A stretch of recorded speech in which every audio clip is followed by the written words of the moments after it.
This is Mackenzie Sharilla. She's a 17-year-old who was found guilty of murder for causing a car crash that killed her boyfriend and his friend. Mackenzie decided death was the ultimate goal that day. This was not reckless driving. This was murder. Sharilla's boyfriend, Dominic Russo, and his friend, Davian Flanagan, were in the car when she crashed into the side of a commercial building outside of Cleveland, going 100 miles per hour. Both men were pronounced dead at the scene, and Sharilla survived. Prosecutors argued that the teen had a toxic relationship, and Sharilla had made violent threats against her boyfriend. Threatened his property? She threatened to break into his house? Correct.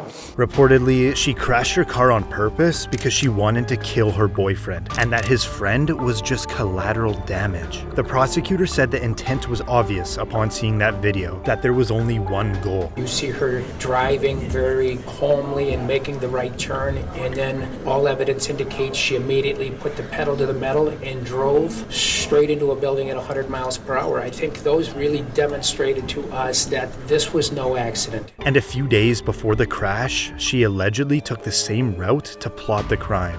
This is where the judge now finds her guilty. Count 1. Finds the defendant, Mackenzie Sharilla, guilty of murder, to wit Dominic Russo. She now stands up to be placed in handcuffs as she continues to tear up. Count 2. Finds the defendant, Mackenzie Sharilla, guilty of murder, to wit Davian Flanagan. Sharilla now has a moment to speak before her sentencing. The families of Dom and Davian, I'm so deeply sorry. I hope one day you can see I would never let this happen or do it on purpose. I wish I could remember what happened. I'm just so sorry. I'm heartbroken. There was no medical condition that caused this as an accident. There was no mechanical failure of the car. A failed suicide attempt is not a defense to murder. There's a very good likelihood, Mackenzie, that you will spend the rest of your life in prison. She's sentenced on count 1, 15 years to life. Count 2, 15 years to life, to be served concurrent to each other. The judge just sentenced her to 15 years to life in prison. This is Aiden Fucci, who pled guilty in court for the murder of his classmate when he was only 14 years old. Having fun in a cop car. Yep.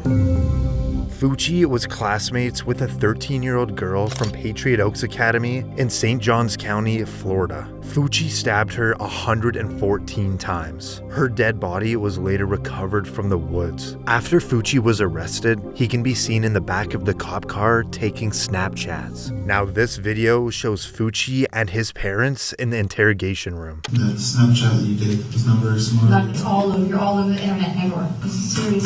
It's very serious. This is no joke. This is your whole life. Your whole life. And ours. And ours. A video from prosecutors showed Fucci and the girl allegedly walking together right before she was murdered. Then about 90 minutes later, the video shows Fucci allegedly running away from the area where the body was found. 114 stab wounds, 49 defensive wounds, 35 wounds to the head and neck, 29 to the back and shoulder, and 6 fatal wounds.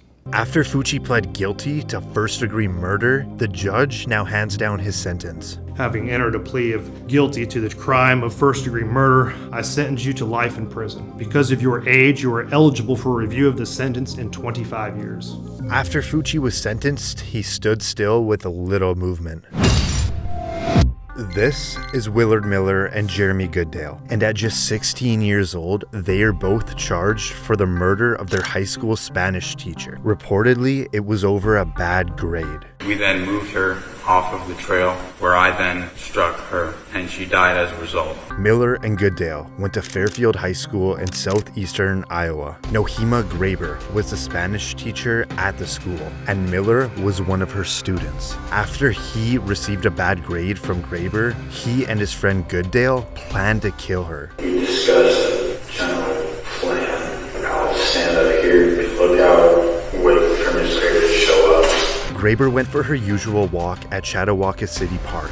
The boys knew that as they stalked her and they waited to ambush her. Here she comes, and she walked by and hit her in the back of the head, and then I said, we should make sure she's dead, so we hit her a couple more times. They then dragged her into the woods and beat her to death with a baseball bat. What was the plan after that? There wasn't really a plan beyond that. Like, hide the body very everybody saves the body. At that time, we were going to hide the body. I guess in our arrogance, we kind of assumed that nobody would ever find her. Not long after, both boys were arrested. Court documents allege that the witness who knew Goodale showed law enforcement Snapchat messages that showed Goodale and Miller's involvement in the murder. One of the Snapchat messages saying, "Point of view, you're my Spanish teacher, and this is the last thing you see," followed by "Time to hide a body." Jeremy Goodale would later plead guilty and testify against his best friend Miller. I understood that he had the intent to kill Mrs. Graber. What is your plea to murder in the first degree, guilty or not guilty? Guilty. This is the moment that Goodale gets to speak before his sentence. I've had time to think on what to say, and I'm sorry. Truly sorry. Every day I wish I could go back and stop myself.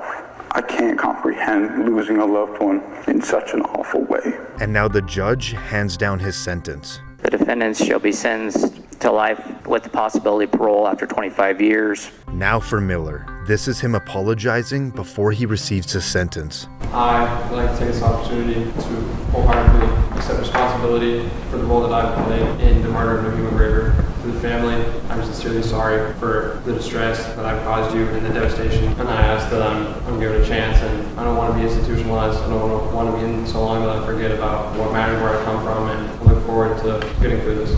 And now the judge has some final last words. The defendant, Willard Noble Chayton Miller, should be sentenced to life with the possibility of parole after 35 years. Miller seems to be completely unfazed.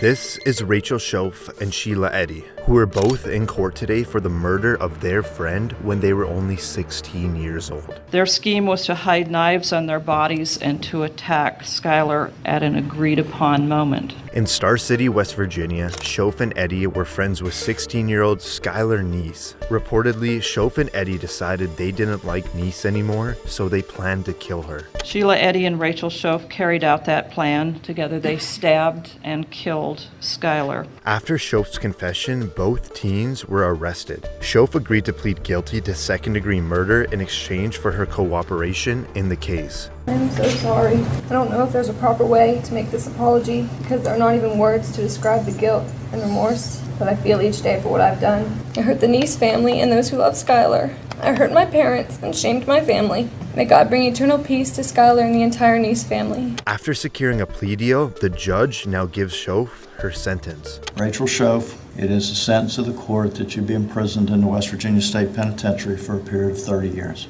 But she will have the possibility of parole in 10 years. And now for Eddy. It is the sentence of the court that you be imprisoned in the West Virginia State Penitentiary for the rest of your natural life. That sentence is technically with mercy, which makes you eligible for parole after you have served 15 years.